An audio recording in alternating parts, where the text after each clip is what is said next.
예수께서 베다니 나병 환자 시몬의 집에서 식사하실 때에 한 여자가 매우 값진 향유 곧 순전한 나드 한 옥합을 가지고 와서 그 옥합을 깨뜨려 예수의 머리에 부으니 어떤 사람들이 화를 내어 서로 말하되 어찌하여 이 향유를 허비하는가? 이 향유를 300데나리온 이상에 팔아 가난한 자들에게 줄 수 있었겠도다 하며 그 여자를 책망하는지라. 예수께서 이르시되 가만두라. 너희가 어찌하여 그를 괴롭게 하느냐? 그가 내게 좋은 일을 하였느니라. 가난한 자들은 항상 너희와 함께 있으니 아무 때라도 원하는 대로 도울 수 있거니와 난 너희와 항상 함께 있지 아니하리라. 그는 힘을 다하여 내 몸에 향유를 부어 내 장례를 미리 준비하였느니라. 내가 진실로 너희에게 이르노니 온 천하에 어디서든지 복음이 전파되는 곳에는 이 여자가 행한 일도 말하여 그를 기억하리라 하시니라. 12 중에 하나인 가룟 유다가 예수를 넘겨주려고 대제사장들에게 가매 그들이 듣고 기뻐하여 돈을 주기로 약속하니 유다가 예수를 어떻게 넘겨줄까 하고 그 기회를 찾더라. 아멘. 오늘 셋째 날 수요일, 오늘 제목을 붙인다면 사랑과 배신의 날 이렇게 표현할 수 있습니다. 한 여인은 옥합을 깨뜨려 주님을 사랑했다면 가룟 유다는 바로 배신하는 날이 되었다라는 것입니다. 정료주일에 주님은 나귀 새끼를 타고 예루살렘 성에 입성하시자마자 첫째 날 하신 것이 성전으로 바로 가셔서 노끈을 높이 드시고 성전을 청결케 하십니다. 성전은 거룩과 순결을 지키는 곳이라는 걸 주님이 가르쳐 주십니다. 너희의 선한 동기가 변질되지 않도록 하라. 끝까지 순수함을 잃지 말라. 주님이 그것을 교회를 통해 가르치십니다. 둘째 날은 예수님은 제자들과 함께 예루살렘 성전을 일찍 찾으셨고 이방인의 뜰에서 헌금하면서 헌금을 드리는 사람들을 지켜봅니다. 거기에서 한 가난한 여인이 생활비 전부를 드리는 것을 보죠. 주님은 그것을 안타까운 마음으로 보십니다. 왜냐하면 그 행동이 믿음의 행동이고 그 믿음의 행동이 복받기를 원하셨기 때문입니다.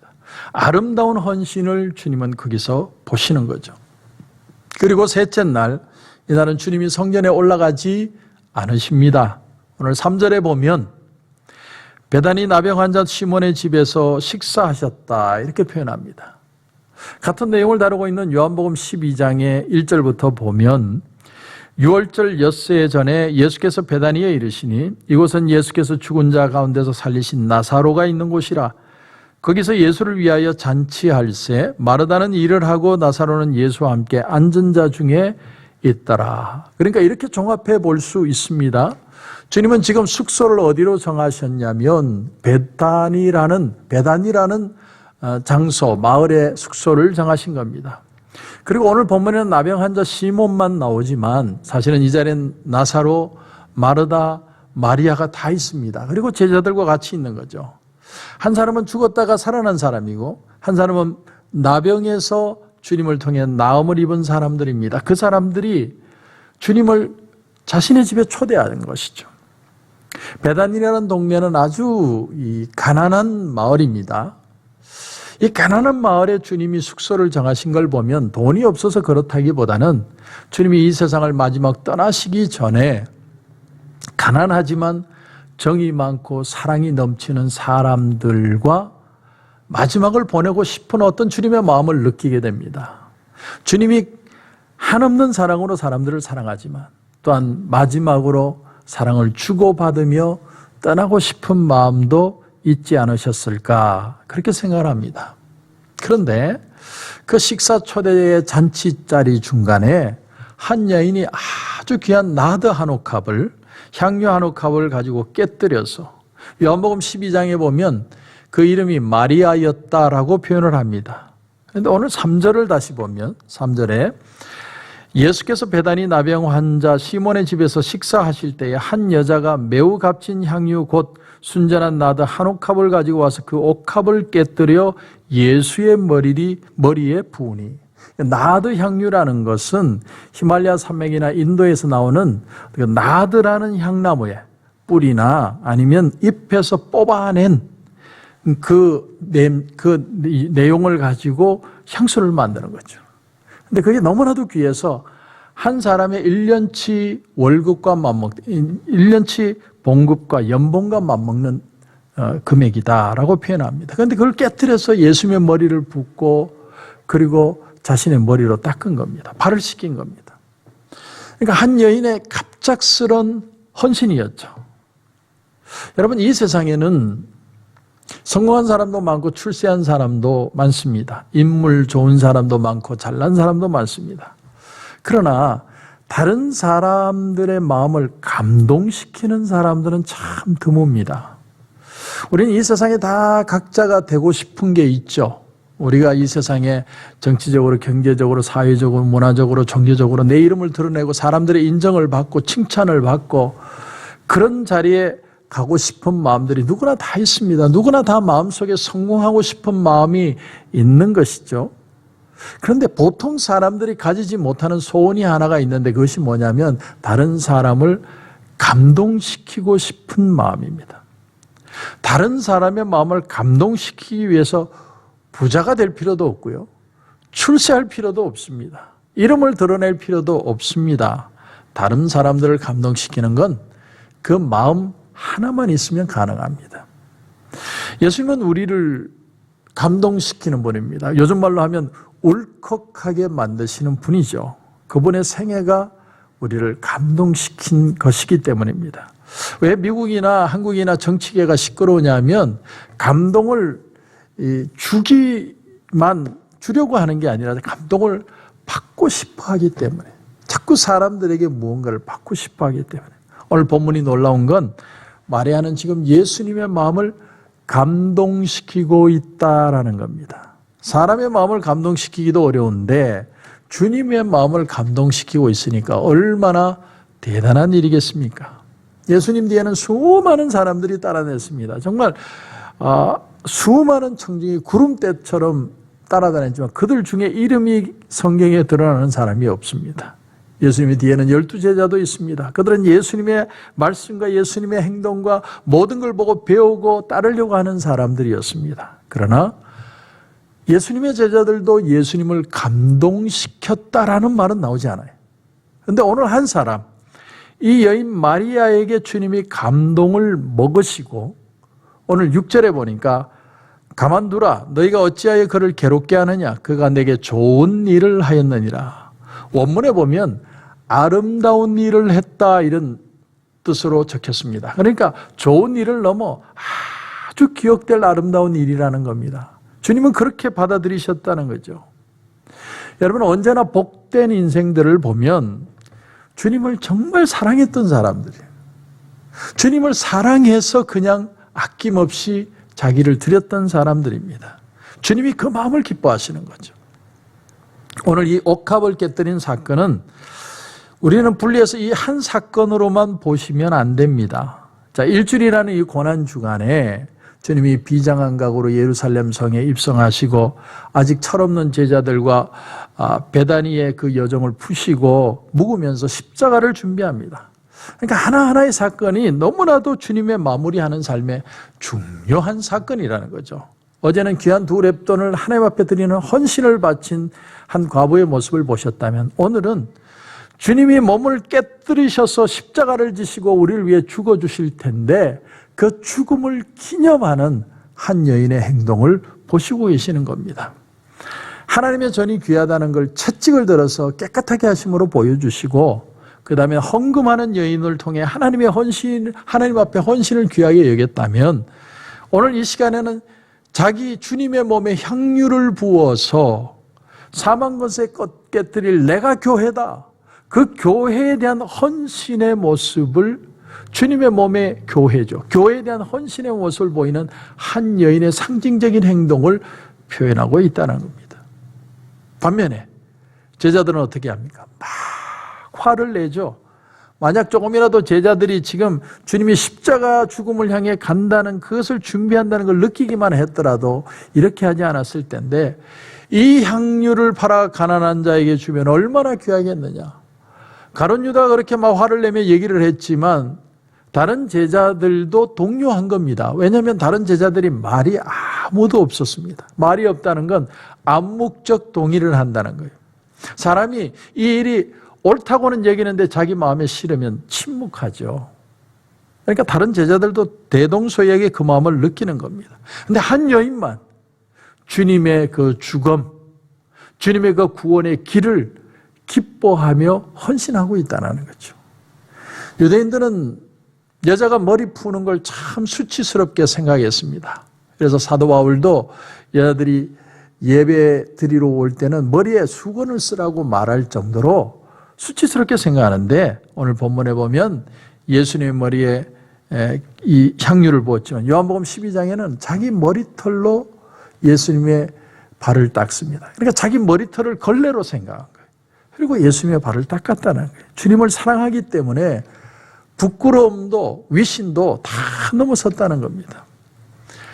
예수님은 지금 마리아의 놀라운 사랑의 고백을 듣고 있는 겁니다. 주님 사랑합니다. 이걸 보시고 주님이 9절에 이렇게 말씀하십니다. 내가 진실로 너에게 이르노니.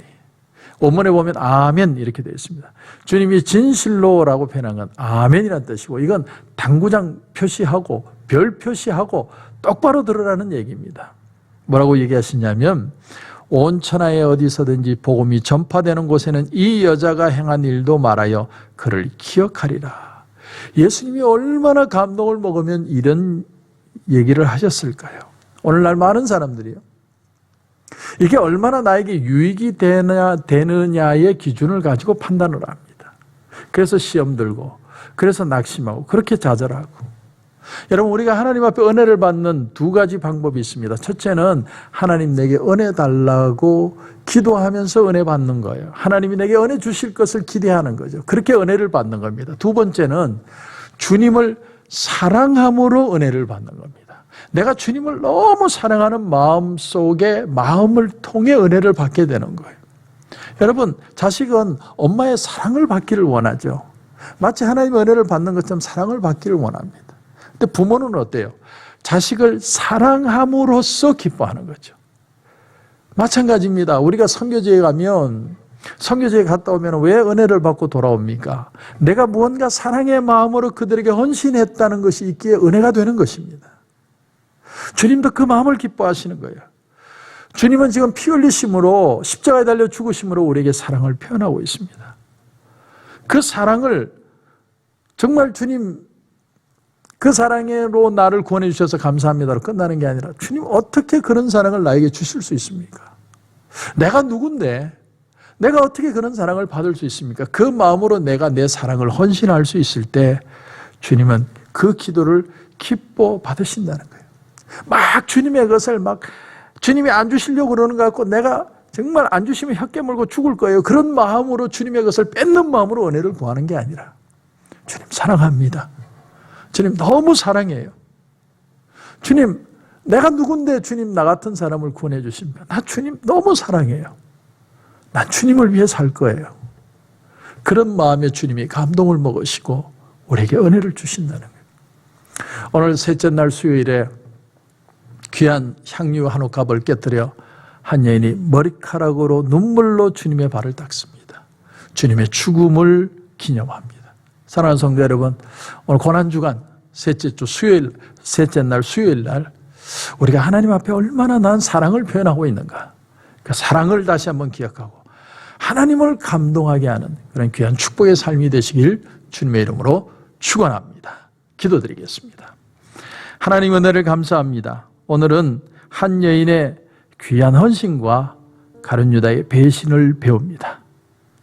하나님의 은혜를 어떻게 받아들이냐, 똑같은 은혜인데도 은혜를 내가 뺏는 마음으로 접근한 사람은 시험이 들었고, 하나님의 은혜를 사랑으로 표현할 때 은혜를 받는 사람은 더 감동하게 된 것을 보게 됩니다. 주님이 오늘도 이제 고난주간을 통해 이 한 여인의 귀한 헌신을 기뻐 받으셨습니다. 주님, 주님을 사랑합니다. 정말 그 사랑하는 마음으로 주님 앞에 나갈 수 있는 귀한 하루가 되게 하여 주시옵소서.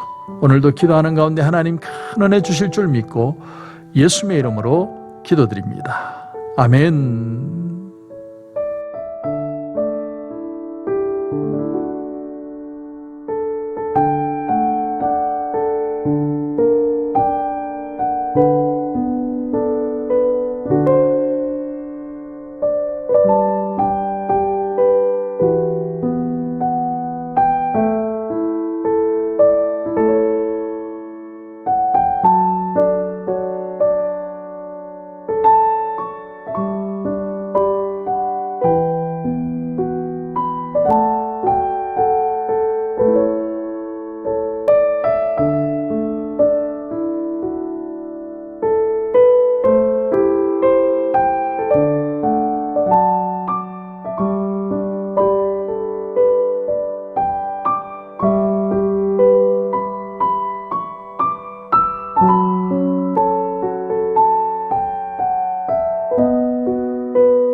있습니다.